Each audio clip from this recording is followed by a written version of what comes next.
Kumusta mga quiz? Naway nasa mabuti kayo mga kalagayan. Sa araw na ito ay ating pag-uusapan ang troponin at ang kaugnayan nito sa mga taong inatake sa puso. Ang troponin ay isang uri ng protina na matatagpuan sa ilang partikular na bahagi ng ating kalamnan sa ating katawan. Sa normal na kalagayan, ang troponin ay nasa loob lamang ng mga selula ng kalamnan at halos hindi ito makikita sa dugo. Ngunit kapag may pinsala sa mga selulang ito, lalo na sa kalamnan ng puso, mas maraming troponin ang lumalabas at pumapasok sa daluyan ng dugo. May dalawang pangunahing uri ng troponin na maaaring tumatukoy sa dugo matapos magkaroon ng pinsala sa kalamnan ng puso.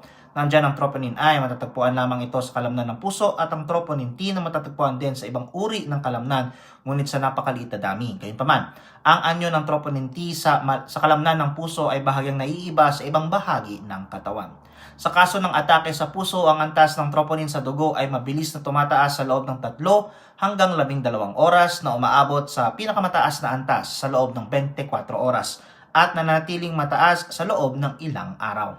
Ano ang troponin test? Ang troponin test ay isang pagsusuri sa dugo na sumusukat sa dami ng troponin. Ito man ay troponin I o troponin T. Sa normal na kondisyon, ang troponin ay nananatili sa loob ng mga selula ng puso, ngunit kung may pinsala gaya ng sa atake sa puso, ito ay lumalabas sa dugo. Mas mataas na antas ng troponin sa dugo ang nagpapahiwatig ng mas matinding pinsala sa puso, kaya't ginagamit ang pagsusuring ito upang una, kumpirmahin o alisin ang hinala ng atake sa puso. Pangalawa, matukoy ang lawak ng pinsala sa puso. At ang panghuli ay makatulong sa mabilis na diagnosis kapag hindi tiyak ang resulta ng ibang pagsusuri.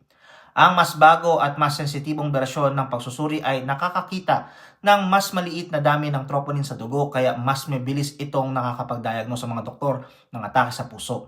Ang pagsusuring ito ay kilala rin bilang cardiac troponin test for CTN, CTNI o CTNT. Depende sa tiyak ng uri ng pagsusuri. Bakit kailangan ng troponin test? Karaniwang ginagawa ang troponin test upang malaman kung may atake sa puso, ngunit may iba pang kondisyon na maaaring magdulot ng pagtaas ng antas ng troponin, gaya ng chronic kidney disease, sakit sa bato, pulmonary embolism, congestive heart failure, operasyon sa puso, sakit sa valvula or valve ng puso, arrhythmia, sepsis, matinding ehersisyo, at matinding emosyonal na stress, halimbawa sobrang lungkot o pagkabigla. Paano ginagawa ang troponin test? Ang pagsusuring ito ay isang blood test kung saan kukuhanan ka ng dugo at susuriin kung gaano kataas ang antas ng troponin. Kung mataas ang antas ng troponin, nangangahulugan itong may pinsala sa puso. Karaniwang inuulit ang pagsusuri matapos ng ilang oras upang makita kung tumataas pa ito. Ang troponin I ay nanatiling mataas sa dugo sa loob ng 5 hanggang 7 araw, habang ang troponin T ay maaaring manatiling mataas ng hanggang 3 linggo pagkatapos ng isang atake sa puso. Kailan malalaman ang resulta? Ang resulta ng troponin test ay kadalasang lumalabas sa loob ng 1 hanggang 2 oras. Depende sa resulta. Normal ang resulta, maaaring hindi mula sa puso ang sintomas mo. Mataas ang resulta, maaaring may pinsala sa puso, maaaring kailangan ang karagdagang pagsusuri o agarang gamutan. Ano ang kahulugan ng mga resulta? Kung ang iyong troponin level ay nasa reference range o normal na antas, nangangahulugan ito na wala kang pinsala sa puso. Reference range ng troponin test ayon sa American Board of Internal Medicine, ang troponin ay merong 0 to 0.04 nanograms per ml at ang troponin T ay may 0 to 0.01 nanograms per ml. Kung ang antas ng troponin ay mas mataas sa 99% ng normal na halaga, nangangahulugan ito na may pinsala sa kalamnan ng puso. Sa ganitong kaso, maaaring kumpirmahin o alisin ng doktor ang posibilidad ng isang atake sa puso base sa inyong simptomas, kasaysayan ng kalusugan at iba pang pagsusuri.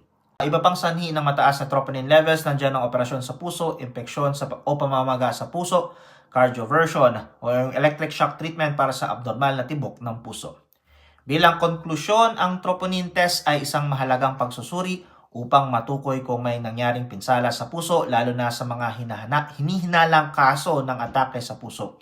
Kapag mataas ang antas ng troponin sa dugo, ito ay senyales ng pinsala sa kalamnan ng puso at nangangailangan ng agarang atensyong medikal.